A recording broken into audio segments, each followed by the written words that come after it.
au mois de juin dernier, juste avant la saison estivale, nous avons eu une rencontre exceptionnelle pour les membres de l'Église. Et dans cette rencontre exceptionnelle, donc, nous avons parlé des règlements internes. Quels sont les règlements qui régissent la vie de l'Église? Et dans les règlements internes, l'Église a choisi, les anciens donc ont pris position concernant ce point de la complémentarité. Et donc, on a pris une position et je me suis dit, c'est important de comprendre, mais quelle est cette position que l'Église a prise et qu'est-ce que ça veut dire? Dans l'Église de l'Alliance, pour faire ça rapidement, dans l'Église de l'Alliance, la famille de l'Alliance, contrairement à certaines familles d'Église, est très large par rapport à ses convictions. Par exemple, quand tu fais partie de l'Église de connexion, qui font partie de l'APDC, l'Association des Pentecôtes du Canada, ils ont une définition très claire de leur position sur différents sujets. Parce que tu fais partie de la famille de l'APDC. Et donc, ils ont une position très claire. Si par exemple, tu vas dans une famille d'église baptiste, comme certains ont un arrière-plan, ben, les baptistes aussi ont une position très claire sur leurs convictions qu'ils ont. Et donc, à partir de cette église, il y a des positions très définies, très claires auxquelles ils appartiennent. L'Alliance a cette particularité que l'Alliance, pour certaines positions, est très large. Elle ne prend pas de position. L'Alliance va dire à chaque église, vous avez le choix de décider quelle position vous voulez prendre. Et donc, ça, c'est bon côté. Ça donne une certaine liberté à l'église aussi. Mais ça aussi, c'est défi parce que d'une église Alliance à une autre église de l'Alliance, il y a différentes positions. Par exemple, nous ici, on croit, dans notre théologie, on croit que tu ne peux pas perdre ton salut. Tu vas dans une autre église de l'Alliance, ils vont t'enseigner que oui, tu peux perdre ton salut. Et pourtant, on fait partie de la même famille d'église. Tandis que dans certaines familles, comme je dis, chez les Pentecôtes, ils ont une position par rapport à ce sujet et une seule position. Les baptistes ont une position et ils ont une seule position. Mais dans la famille de l'Alliance, donc, il y a cette liberté qui est là pour chaque église. La même chose concernant la position de complémentarité-égalité. Dans différentes familles d'église, leur position est très claire quand tu rentres dans cette famille d'église, quelle position ils ont. Mais dans la famille de l'Alliance, l'Alliance laisse la liberté à chaque église donc de décider quelle position ils prennent par rapport à ça. Et donc, nous prenons une position tout en sachant que vous pouvez aller dans une autre église de l'Alliance un dimanche matin qui vont vous enseigner exactement le contraire de ce qu'on veut enseigner ici. Donc, on trouvait bon de pouvoir expliquer, comprendre un peu, mais quelle est cette position que nous prenons, qu'est-ce qu'il y en est exactement, et d'expliquer. Et je vais commencer avec donc la position de l'Église, et je vais vous lire, l'Église de l'Alliance Canada a défini les deux positions. Étant donné qu'ils ne prennent pas, eux, position, ils ont défini les deux positions. Et donc, la définition que je vais vous lire maintenant, c'est celle que l'Alliance possède, et donc celle à laquelle nous adhérons dans la famille de l'Alliance. Donc, dans la famille de l'Alliance, où est-ce qu'ils laissent la liberté, ils définissent la complémentarité de cette façon. Donc, l'Église ACM de Rimouski a choisi d'adopter la position de complémentarité. Là, c'est la définition que l'Alliance donne. Donc, selon l'Alliance, la complémentarité, c'est l'homme et la femme, en tant que personnes, sont créés égaux devant Dieu. Est-ce que c'est clair pour tout le monde? OK? Parce qu'il faut qu'on règle ça là. L'homme et la femme, en tant que personnes, sont créés égaux devant Dieu. Et, en tant que tels, sont encouragés, équipés et dynamisés afin d'utiliser leurs dons pour servir le corps des croyants dans l'Église, et ce, tel qu'enseigné par l'Écriture.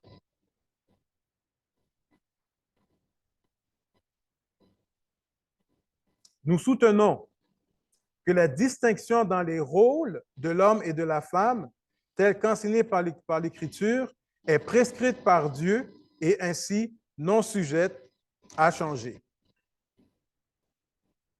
Et c'est là maintenant, on va voir la différence ici entre complémentarité et égalité. Dans le mariage, comme dans l'Église, on va voir ça tout à l'heure dans le passage qu'on va lire, Dieu confie la direction à l'homme, le mari dans le mariage, et à des hommes bibliquement qualifiés dans l'Église.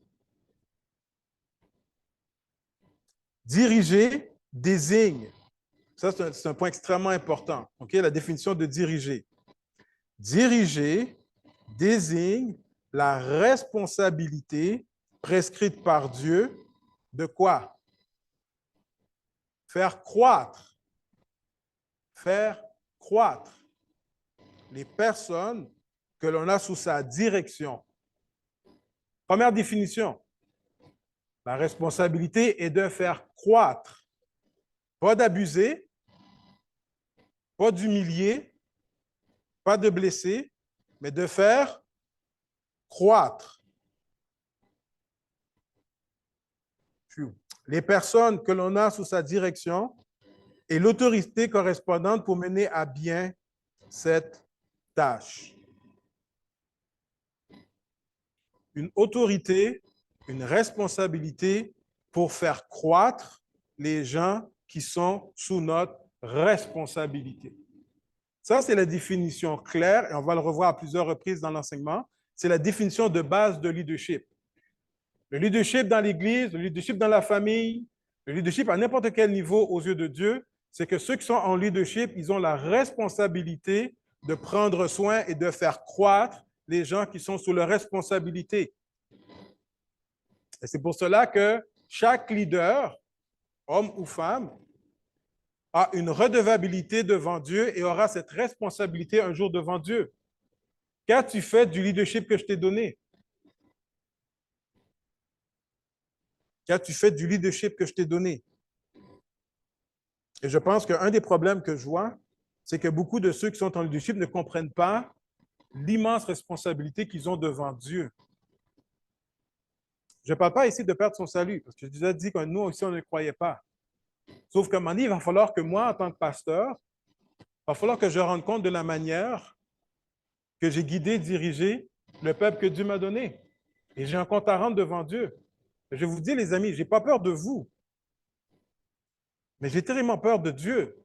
Parce que je sais qu'un jour, il va falloir que je rende compte de la manière que je dirige l'Église en tant que pasteur. Et pour les anciens, c'est la même chose.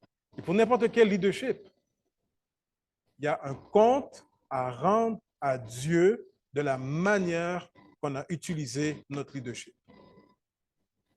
Ce n'est pas un jeu, ce n'est pas une blague. Donc, quel est le but de cette série? Premièrement, clarifier un concept mal compris. Lorsqu'on parle de la complémentarité, la seule définition qu'on connaît, si je vous pose la question,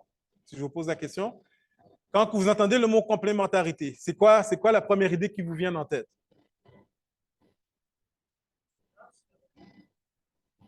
Non, ben, si tu n'en as pas, tant mieux, mais pour d'autres, quand vous entendez le mot, ça vous dit quoi? OK, on se complète le l'autre. Ah, c'est bien, c'est bien, ce n'est pas négatif. Pour certains, lorsqu'ils entendent le mot de complémentarité, tout ce qu'ils voient, c'est, comparé au terme d'égalité, c'est il y a juste les hommes peuvent être pasteurs. Les femmes ne peuvent pas être pasteurs. C'est ce qu'ils comprennent de la notion de complémentarité. Et c'est un concept qui est mal compris parce que ce n'est pas la définition. Si ça en fait partie, s'il y a une partie, mais ce n'est pas la définition. Et les gens font une caricature de cette position comme s'ils disent « Ah, ben c'est ça, eux autres, tout ce que ça veut dire, c'est que les femmes ne peuvent pas être pasteurs. » Non, c'est beaucoup plus large que ça. Et je pense que c'est important de clarifier cette conception.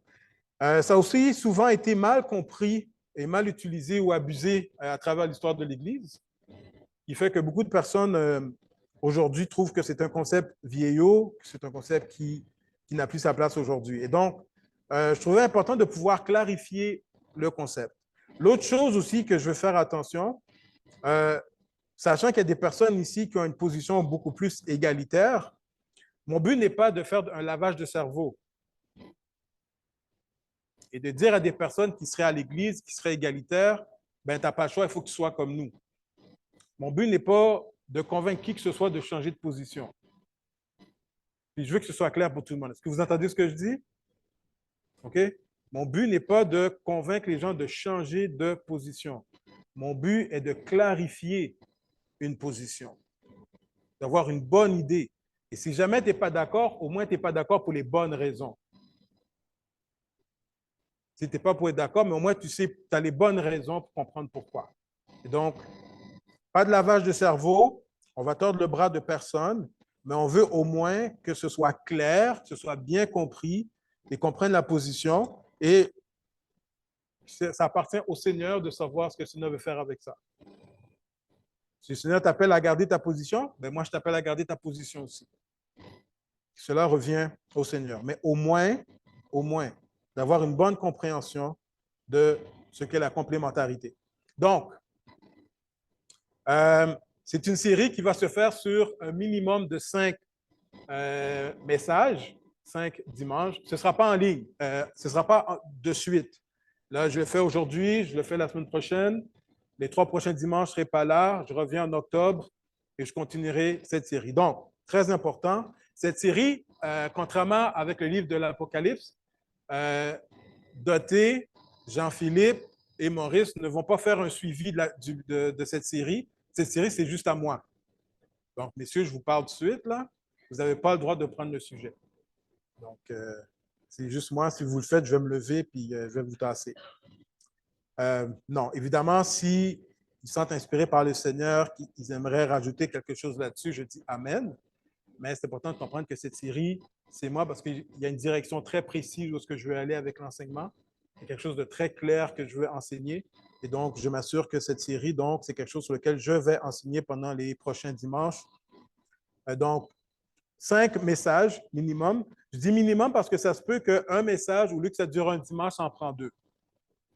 D'accord? Donc, 5 messages. Donc, ce matin, nous allons voir la complémentarité, un modèle à suivre. Dimanche prochain, dépendamment où est-ce qu'on arrête ce matin, on va regarder le thème de Adam et Ève, égaux mais différents.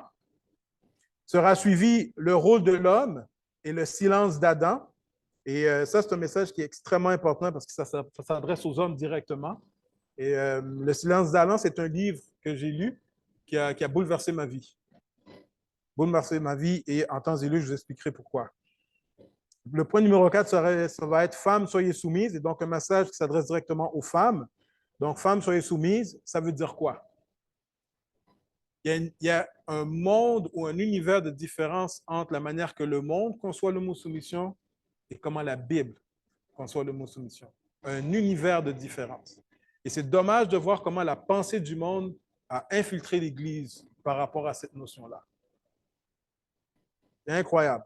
Donc, je vous invite donc à être présent pour que nous puissions voir ensemble, à travers la Bible, ce qu'est la définition biblique de la soumission. Puis je vous dis, pour plusieurs d'entre vous, là, ça va être quelque chose. Ça va être quelque chose. Et on va terminer donc avec ce passage de 1 Timothée 2, verset 12. Passage très bouleversant et très compliqué aussi, mais qui demande qu'on s'arrête. Il faut qu'on lutte avec ces passages-là. On ne peut pas juste les éviter.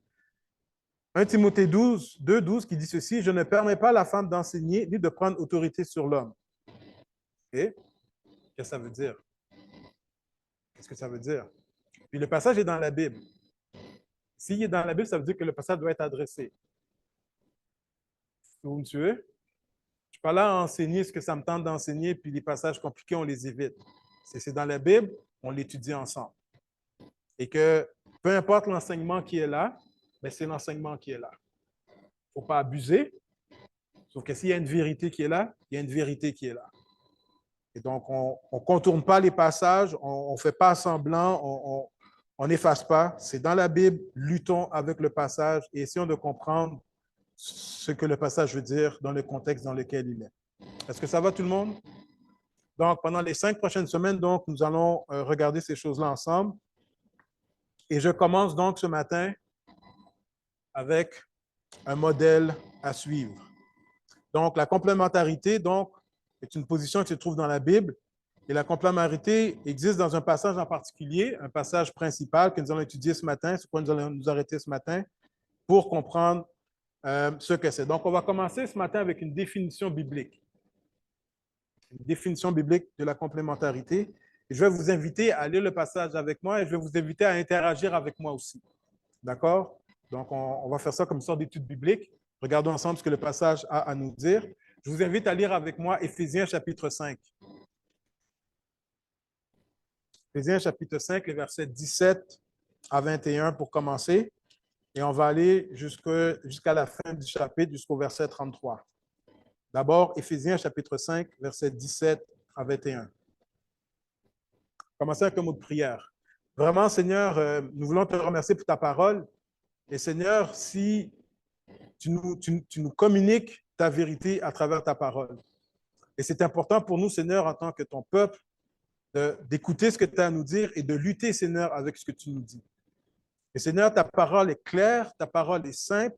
C'est nous, Seigneur, qui la rendons compliquée à cause de notre nature humaine, à cause de notre péché, à cause de nos propres opinions, Seigneur, ou est-ce que nous résistons à ton enseignement. Ce matin, je prie, Seigneur, que tu me fasses grâce, que tu me permettes d'être clair, Seigneur, par rapport à ton enseignement. Et en même temps, Seigneur, on prie que tu ouvres nos cœurs, Seigneur, afin que nous puissions recevoir ce que tu as à nous dire. Seigneur, nous croyons que ta parole, c'est la vérité. Et tu nous dis, Seigneur, que tu nous enseignes ces choses afin que la joie qui habite en toi habite aussi en nous. Que nous puissions, Seigneur Dieu, dans une bonne disposition de cœur, recevoir ta parole et qu'elle puisse produire du fruit, Seigneur, dans nos vies. Parce que c'est ce que nous recherchons. Dans ton précieux nom, prie, Seigneur Jésus. Amen. Amen. Donc, Éphésiens 5, 17, 21 dit ceci. C'est pourquoi ne soyez pas inconsidérés, mais comprenez quelle est quoi? Mais comprenez quelle est la volonté du Seigneur. Donc, il faut être intentionnel pour rechercher la volonté du Seigneur. Ne soyez pas inconsidérés. Première chose qu'il dit, ne vous enivrez pas de vin, c'est de la débauche. Soyez au contraire quoi? Soyez au contraire quoi, l'Église? Ah, rempli de l'Esprit.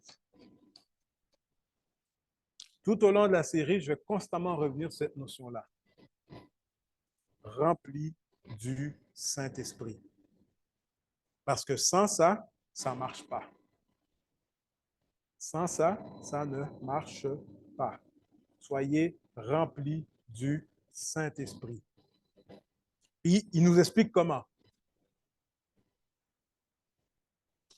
Entretenez-vous par des psaumes, par des hymnes et par des cantiques spirituels.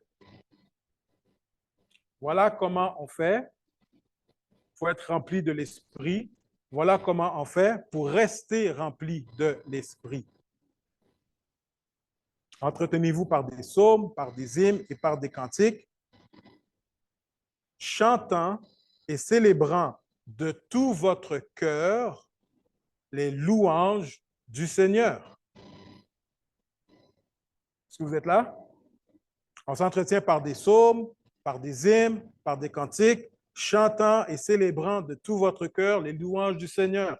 C'est comme ça qu'on renaît rempli du Saint-Esprit et c'est comme ça qu'on reste rempli du Saint-Esprit. Il continue. Rendez continuellement grâce pour quoi? Pour toute chose à Dieu le Père. Rendez continuellement grâce pour toute chose à Dieu le Père au nom de notre Seigneur Jésus-Christ. Et là, vous allez souligner la prochaine phrase dans votre Bible. C'est quoi qu'il dit après? Vous soumettant. Ah, tiens. Qui se soumet? À qui? Vous soumettant les uns aux autres. Il y a une soumission mutuelle. Tu es rempli de l'Esprit à travers la louange et l'adoration. Tu continues à être rempli de l'Esprit. Tu rends grâce au Seigneur en toutes choses. Tu pries le Seigneur. Ce qui va t'amener par conséquent, naturellement, à nous soumettre les uns aux autres. Comprends bien ceci. Sans la plénitude du Saint-Esprit, cela devient extrêmement difficile de se soumettre les uns aux autres. Est-ce que vous me suivez? Sans la plénitude du Saint-Esprit, cela devient difficile de se soumettre les uns aux autres. Extrêmement important. Donc, ce que Paul va faire ici, il va définir la soumission dans 3 domaines différents. Donc, à partir du verset 22 à 33, il parle de la soumission mutuelle entre mari et femme. Dans les chapitres 6, les versets 1 à 4, il parle de la soumission mutuelle entre parents et enfants. Enfants, obéissez à vos parents selon le Seigneur, car cela est juste. C'est la première commandement avec une promesse.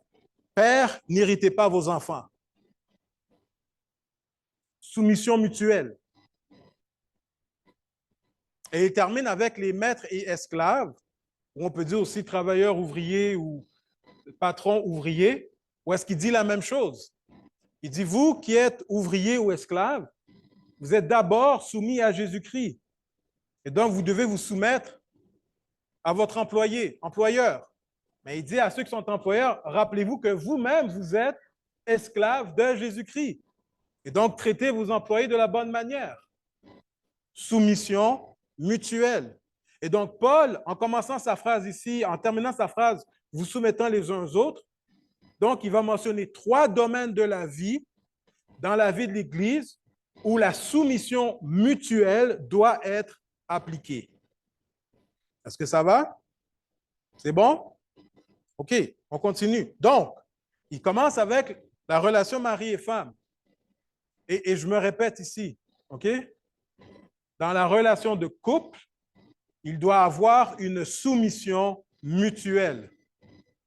D'ailleurs, la première phrase, extraordinaire, je ne sais pas d'après les versions que vous avez là, dans le grec, dans plusieurs versions, au verset 22, vous avez ceci. Femmes, soyez soumises à vos maris comme au Seigneur. Il y a juste un petit problème. Dans le texte original, il n'y a pas de verbe dans la phrase. C'est marqué « Femmes, à vos maris comme au Seigneur ». Il n'y a pas de verbe dans la phrase. Pourquoi? Parce que le texte dans le grec est lié à la phrase précédente. Et c'est quoi la phrase précédente?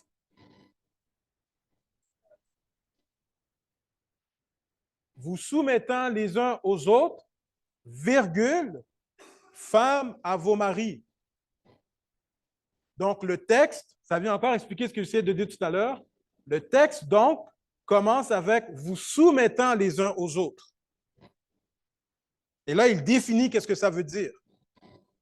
Donc, femmes à vos maris. Maintenant, il y a un mot-clé du verset 22 au verset 33. Un mot-clé, je pense qu'il est en gras dans le texte. Puis c'est le mot le plus important de tout le texte qu'on va lire. OK? Allons-y. Femmes, soyez soumises. Femmes, soyez soumises ou femmes à vos maris. Comment? Comme. Ah, comme au Seigneur. Est-ce que la femme décide de la manière dont elle veut être soumise? Non. Elle a un modèle à suivre. Comme au Seigneur. Donc, ça commence avec la soumission à qui? Au Seigneur. Ça commence avec la soumission au Seigneur. Parce qu'il dit comme au Seigneur. C'est pour ça que je dis qu'il y a un modèle à suivre. Il continue. Car le mari est le chef de la femme. C'est quoi le mot qui vient après? Comme. Comme Christ est le chef de l'Église, qui est son corps et dont il est le sauveur. Donc, lorsqu'il dit que le mari est le chef ici, est-ce que le mari décide du type de chef qu'il veut être? Est-ce que le mari décide du type de chef qu'il veut être? Non. C'est quoi le mari doit faire? Comme Christ est le chef, il a un modèle à suivre. La femme a un modèle à suivre. L'homme a un modèle à suivre. Je ne choisis pas la manière que je veux être le chef de ma famille. J'ai un modèle à suivre. Et quand tu regardes le modèle de Jésus-Christ, je dis aïe aïe. Je dis aïe aïe. Quand tu regardes la manière que Christ est le chef de l'Église, puis tu dis que le mari doit être chef de la même manière, ouf, ouf. On va voir ça tout à l'heure. Verset 24. Or, quoi? De même que. On remplace de même que par le mot comme. Or, comme l'Église est soumise à Christ, les femmes aussi doivent l'être à leur mari en toutes choses. OK. Quel est le modèle de soumission que la femme doit avoir? Comme l'Église est soumise à Christ, il y a un modèle à suivre. Et puis là encore, est-ce que c'est clair pour tout le monde la manière que l'Église est soumise à Christ? Pas sûr, moi, que c'est compris comme il faut. Pas sûr que c'est compris comme il faut. Mais voici l'idée. Si tu ne comprends pas comment l'Église est soumise à Christ, comment est-ce que tu vas faire pour comprendre comment la femme est soumise à son mari? Tu ne peux pas.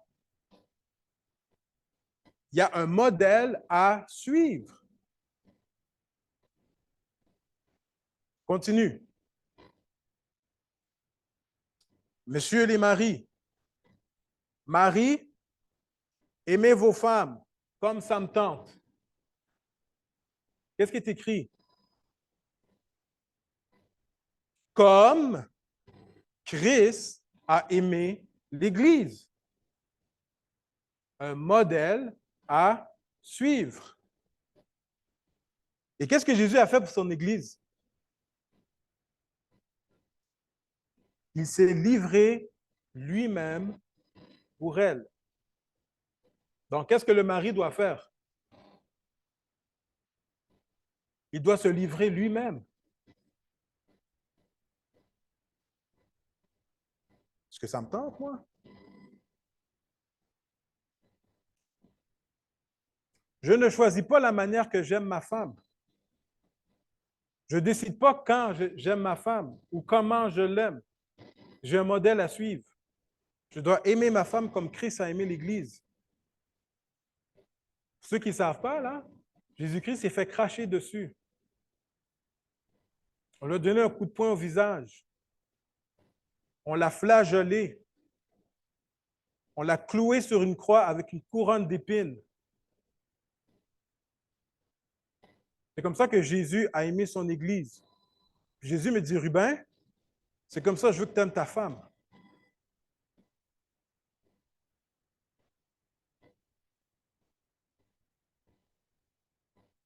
Verset 26. Il s'est livré lui-même pour elle. Pour quelle raison? Afin de la sanctifier par la parole, après l'avoir purifiée par le baptême d'eau. Dans quel but, verset 27? Lisez avec moi. Afin de faire paraître devant lui cette Église comment? Glorieuse. Glorieuse.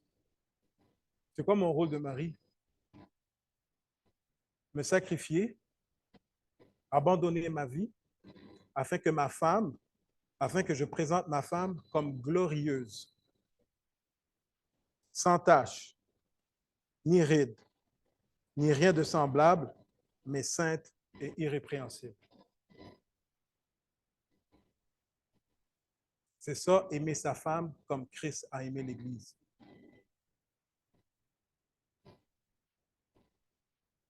C'est livrer lui-même pour elle, afin de la faire paraître devant lui glorieuse, irrépréhensible, sainte, belle et parfaite.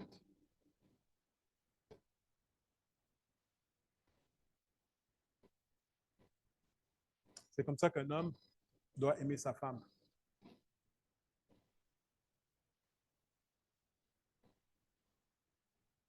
C'est ainsi que les maris doivent aimer leur femme. C'est quoi le mot qui vient après? Comme quoi?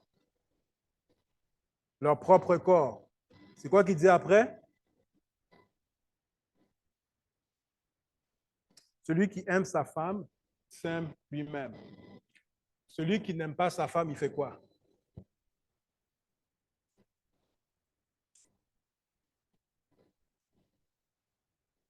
Nous avons tous rencontré ce type de personnes.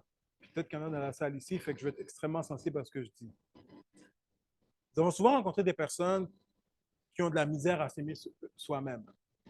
Je me trouve laide, je me trouve pas beau, il me semble que ceci, il me semble que cela. Et souvent, lorsqu'une personne possède ce langage de manière régulière, de manière répétitive, pas juste une fois, mais vous voyez ce que je veux dire, c'est à long terme, de manière régulière, parce que constamment la personne pense comme ça. Qu'est-ce qui arrive?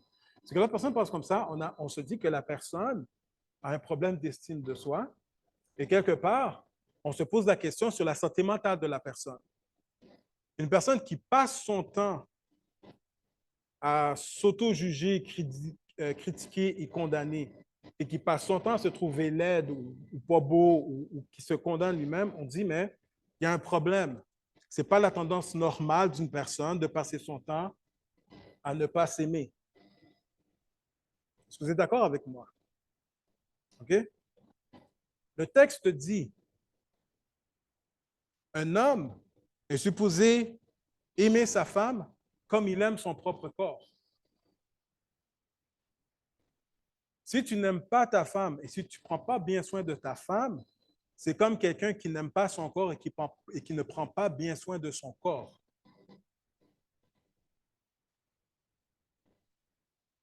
Il y a un problème. Il y a un problème.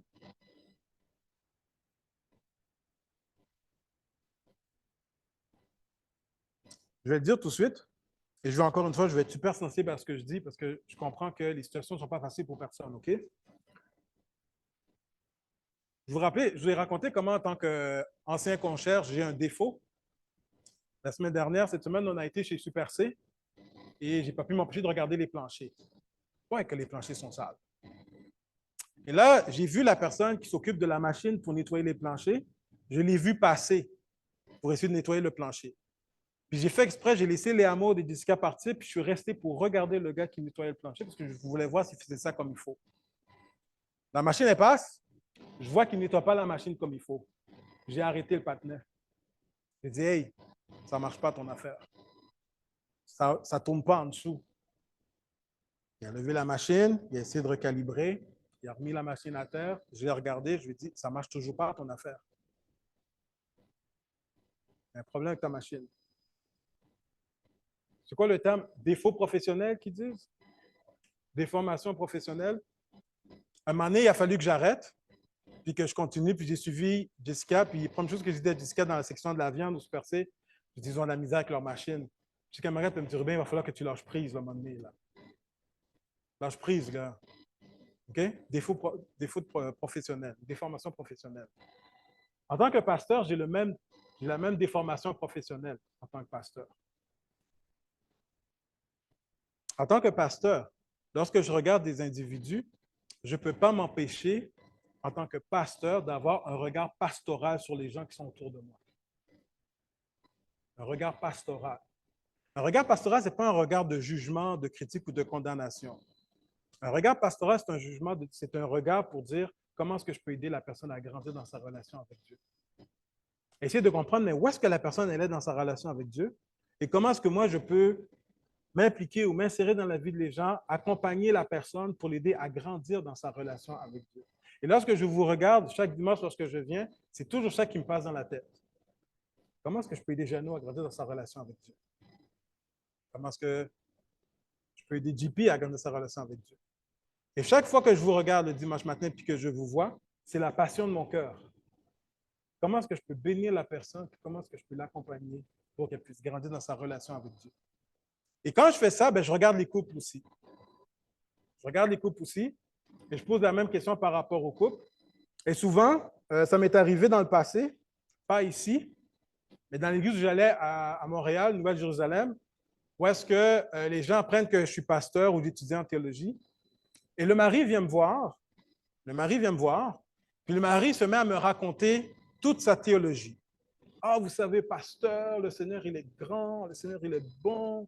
Parce que tu sais, c'est comme écrit dans 1 Pierre 4, 6. Et puis on peut aussi voir dans Isaïe 5. Et puis là, il me raconte, il veut me montrer, tu sais, je suis capable d'entraîner une conversation avec un pasteur. Et moi, dans ma tête, je me dis, tais-toi. Tu veux m'impressionner? Montre-moi ta femme. 1 heure avec ta femme va me dire quelle est ta relation avec Dieu. Montre-moi ta femme et je te dirai quelle est ta relation avec Dieu. Parce que c'est la manière que tu traites ta femme, la manière que tu prends soin d'elle, la manière que tu vis ta relation avec elle, qui m'indique quelle est ta relation avec Dieu. Mais pas juste pour les personnes mariées. Les personnes qui sont célibataires, c'est la même chose. Comment est-ce que tu réagis avec les femmes en général? Ta manière de réagir avec les femmes en général me révèle comment tu vis ta relation avec Dieu. C'est le baromètre. Le blabla, ça ne m'impressionne pas, je vous l'ai déjà dit. Ça ne m'impressionne pas parce que j'étais comme ça moi aussi. Je connais la game. Mais le texte est clair ici. C'est ainsi que les maris doivent aimer leur femme comme leur propre corps. Celui qui aime sa femme s'aime lui-même. Et je rajoute, la manière que les hommes en général traitent les femmes m'indique la manière que tu vis ta relation avec Dieu. Les hommes qui passent le temps à me dire, ah, tu sais, les femmes, hein, on sait bien, Ruben, les femmes, hein, on sait bien, les femmes. Que c'est en train de me dire clairement où est-ce que tu te situes dans ta relation avec Dieu. Parce qu'un homme, un vrai, ne passe jamais comme ça. Et on va le voir la semaine prochaine dans le prochain texte. Verset 29. Là, c'est Paul. Paul dit exactement ce que j'essaie de dire. Verset 29. Car jamais personne n'a haï quoi? Sa propre chair. Mais il la nourrit et en prend soin. C'est quoi le mot qui vient après? Comme. De quelle manière? Comme Christ le fait pour l'Église. Je ne sais pas si ça peut être plus simple que ça. Il y a un modèle à suivre. Il termine en disant parce que nous sommes membres de son corps. Là, il va répéter ici, Paul, il va répéter une phrase qu'on trouve dans Genèse, et nous allons étudier ce passage plus en profondeur la semaine prochaine, donc je ne m'arrête pas là-dessus pour aujourd'hui. Il dit, c'est pourquoi l'homme quittera son père et sa mère et s'attachera à sa femme, et les deux deviendront une seule chair. Pourquoi est-ce que je vais m'arrêter à ce texte? Parce que, en général, ce n'est jamais ça la réalité. C'est quoi la réalité? Merci beaucoup. C'est la femme qui quitte son père et sa mère et qui s'attache à son mari. Est-ce qu'on est d'accord avec moi? En général, c'est ça qui se passe, non? On voit toujours la femme qui quitte ses parents et puis c'est elle qui s'attache à son mari. Or, dans la Bible, c'est le contraire. On te dit que c'est le mari qui quitte ses parents. Comment ça? On va voir ça la semaine prochaine dans Genèse. Et il y a un lien extraordinaire entre Christ et l'Église, l'homme et sa femme. Un lien extraordinaire lorsqu'on va regarder le passage. Verset 32. Le verset 32 explique tout ce que le passage, tout ce qu'on vient de lire dans le passage. Tu veux comprendre ce que le passage est en train de dire? Lis le verset 32. On lit. Vous êtes avec moi? Ce mystère est grand. On arrête là, on arrête là, on arrête là. Ce mystère est grand. OK? On peut se poser la question, mais de quel mystère qu'il parle? Hein? Il dit ce mystère est grand. Mais mystère, lequel mystère? Et la première réponse serait quoi? La première réponse, ce serait l'homme et la femme. Parce que la description, c'est la description de la relation d'un homme et une femme. Donc, ce mystère est grand donnerait l'impression qu'il parle de l'homme et de la femme. Et c'est pour ça que Paul prend une pause. Il prend une pause. Wow, wow, wow, wow, wow, wow, là. C'est pas ce que vous pensez. Ce mystère est grand. Je dis cela par rapport à Christ et son Église. C'est là que le mystère est grand, les amis. Ce mystère est grand, mais le mystère, c'est le mystère entre Christ et son Église. Du reste, que chacun de vous aime sa femme, quoi? Comme lui-même. Et que la femme respecte son mari. Paul est en train de dire qu'il y a un mystère, une réalité spirituelle dans la relation entre Jésus-Christ et son Église. Il y a une réalité extraordinaire, une réalité spirituelle entre Christ et son Église. La réalité de toutes les réalités se trouve là. Et Paul est en train de dire, le mariage entre un homme et une femme doit être le reflet de la relation entre Christ et son Église. Donc, si on pose la question, mais pourquoi est-ce que le mariage existe? Le mariage existe comme un symbole, comme une représentation visible d'une réalité qui est invisible. La réalité, c'est la relation entre Jésus-Christ et son épouse qui est l'Église, et le mariage existe pour être une représentation de la réalité ultime qui est le mariage entre Christ et l'Église. Et c'est pour cela que dans l'éternité, il n'y aura plus de mariage. Parce que dans l'éternité, nous allons vivre la réalité qui est le mariage entre Christ et son Église. Le mariage, c'est l'ombre de la réalité qui existe. Et le mariage existe pour représenter cette réalité. Combien d'entre vous, lorsque vous êtes mariés, c'est comme ça qu'on vous a expliqué votre mariage? Moi, le premier. Moi, le premier. C'est pas comme ça qu'on m'a expliqué mon mariage. Puis ça m'enrage. Ça m'enrage. Parce qu'il y a tellement de choses que j'aurais pu éviter, que Jessica et moi, on aurait pu éviter si depuis le début, on nous avait expliqué le mariage comme ça. Non, on nous a parlé d'un Corinthiens 13. Oh, l'amour, hein, l'amour pardonne, l'amour est doux. Non, c'est pas ça. C'est pas ça. La réalité, elle est là. Le mariage entre un homme et une femme existe pour être une représentation vivante de la réalité entre Christ et son Église, entre Jésus-Christ et son épouse. Lorsque tu commences à comprendre le mariage de cet angle-là, les amis, là, ça change du tout au tout. Du tout au tout. Et c'est pour ça que j'ai voulu commencer la série avec ce passage, parce que ce passage va être la pierre angulaire sur laquelle on va bâtir tout le reste qu'on va étudier après. La pierre angulaire. Quelques points, puis on va terminer. Paul va continuer avec cette explication de la relation entre Christ et l'Église lorsque dans Éphésiens 3, les versets 8 à 10, il explique quelle est la raison de l'existence de l'Église. Pour quelle raison est-ce que l'Église existe? Éphésiens 3, 8 à 10.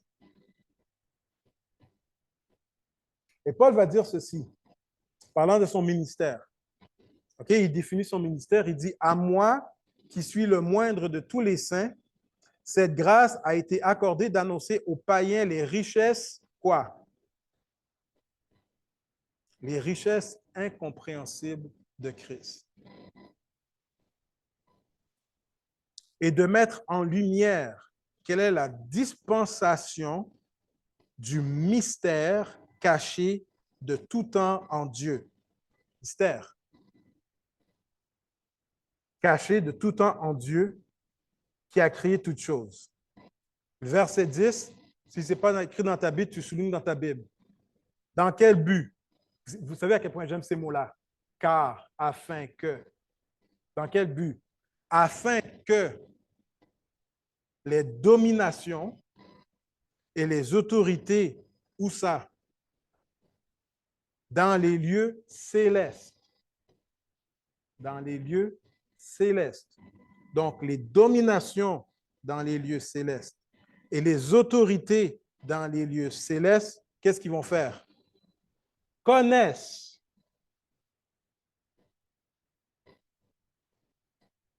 Vous suivez? Ils puissent connaître aujourd'hui par quel moyen? Ils connaissent quoi par l'Église? Pourquoi l'Église existe? Afin de manifester, afin de démontrer, afin de vivre la sagesse, quoi?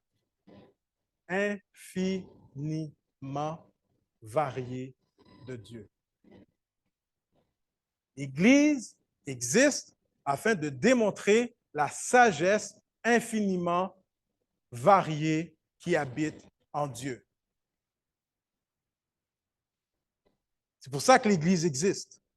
À travers la communauté de l'Église, les autorités célestes, les dominations célestes sont supposées voir quelque chose par rapport à Dieu que seule l'Église est capable de démontrer. Un exemple. Les anges ne commettent pas de péché. Peut-être qu'ils font des erreurs, mais ils ne commettent pas de péché. Et donc, les anges ne connaissent pas la compassion de Dieu. Nous commettons des péchés. Et nous connaissons la compassion de Dieu. Donc, les anges, à travers l'Église, apprennent à connaître le cœur de compassion que Dieu possède parce que eux, là où ils sont, ils ne peuvent pas le voir. L'amour de Dieu, la patience de Dieu, la grâce de Dieu, sa compassion envers nous. Les anges ne peuvent pas connaître ces choses-là. Mais à travers l'Église, les anges découvrent une réalité de Dieu qu'ils ne pourraient pas connaître autrement que par l'Église. C'est pour ça qu'on existe, pour manifester la sagesse infiniment variée de Dieu. Et dans cet esprit-là, le mariage entre un homme et une femme existe pour manifester visiblement la sagesse infiniment variée de Dieu. On termine? Conclusion. Est-ce que ça va tout le monde? Conclusion, 3 points. Puis je peux inviter les musiciens à venir pendant qu'on termine avec ces points-là. Donc, qu'est-ce qu'on apprend? L'Église existe pour révéler la sagesse infiniment variée de Dieu. C'est pour cela, les amis, que si je comprends ça, est-ce que vous comprenez à quel point c'est grave lorsque la pensée du monde entre dans l'Église? Et que la pensée du monde vient influencer comment on vit l'Église? L'Église est supposée manifester la sagesse de Dieu. Or, lorsque nous faisons rentrer la sagesse du monde puis la pensée du monde dans l'Église, qu'est-ce qu'on fait? On est en train de détruire la sagesse de Dieu. Détruire la sagesse de Dieu. L'Église a une manière d'être et de faire parce que l'Église existe pour manifester la sagesse de Dieu. Et puisque l'Église existe pour révéler la sagesse infiniment variée, ben, une des manières de manifester la sagesse de Dieu, c'est à travers le mariage. Le mariage dans l'Église existe pour manifester la sagesse infiniment variée de Dieu. Est-ce que ça va? Le mariage existe pour révéler le grand mystère entre Christ et l'Église. Ce qui nous amène donc, pour terminer, avec le point suivant, ma conclusion ici est l'introduction de mon prochain message. Okay? L'homme et la femme existent pour la gloire de Dieu.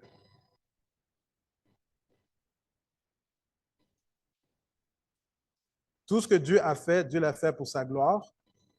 Et tout ce que l'homme fait, l'homme le fait pour sa gloire. Jésus a dit, Paul, dans ses Écritures, a dit, soit que nous mangions, soit que nous buvions, faites quoi? Faites tout pour la gloire de Dieu. Ton mariage, c'est pour la gloire de Dieu. Ta manière de vivre ton mariage, c'est pour la gloire de Dieu. La relation entre un homme et une femme, c'est pour la gloire de Dieu. Alors, nous commençons avec ça ce matin. Une soumission mutuelle qui doit être le modèle, le symbole de la relation entre Jésus-Christ et son Église.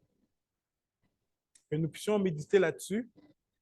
Mari ou pas, ça n'a pas d'importance. Que nous puissions réfléchir là-dessus. Que nous puissions méditer et prendre conscience de l'impact extraordinaire que le mariage représente, non seulement aux yeux de Dieu, mais ce que ça doit représenter pour nous, pour chacun d'entre nous aussi. Amen. Prions. Seigneur, nous voulons te remercier pour ta parole. Seigneur, ta parole, elle est claire, ta parole, elle est simple, ta parole, elle est directe. Et Seigneur, tu veux nous apprendre, Seigneur, que tout ce que tu as fait, incluant l'invention du mariage, il y a un but précis. Que nous puissions, Seigneur Dieu, apprendre à nous humilier devant ta révélation, apprendre à nous abaisser devant ta grandeur, et que nous puissions, Seigneur, premièrement, apprendre ta sagesse infiniment variée, mais que notre vie, Seigneur, soit une manifestation de ta sagesse infiniment variée. Que nous puissions prendre au sérieux, Seigneur, notre responsabilité devant le monde et devant toi, du rôle que tu nous donnes à chacun d'entre nous, Seigneur. Nous remettons cette série entre tes mains et, Seigneur, nous prions que tout ce qui va suivre dans les prochains enseignements, Seigneur, s'enligne dans cette même pensée. C'est dans le précieux nom de Jésus que nous prions ce matin. Amen. Amen.